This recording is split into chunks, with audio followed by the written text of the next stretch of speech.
ამა ძალიან კარგი იყო შეტევის პირველ ფაზაში, ან ტაქტიკური ხედვა ჰქონდა ძალიან კარგი და ღია თამაშის დამფასებელი იყო, შეტევის დამფასებელი იყო.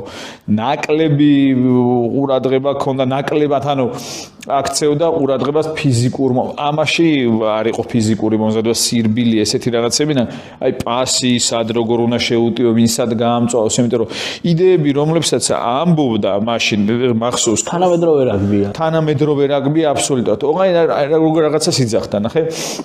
მოდი, დავარტყათ შერკინებით, კიდე დავარტყათ შერკინებით, მთელი ჩვენი ხაზი წამოვიყვანოთ მეორე მხარეს და ბურთი მოვაბრუნოთ მეორე მხარეს. ჩვენი სწრაფი მოთამაშეები, ხო, იმათი ნელი მოთამაშეების წინააღმდეგ აღმოჩნდებიან და ეხლა ეს ნომრებით და იმით გაუმართავი იყო, მაგრამ აი რამდენი წელი გავიდა, ხო?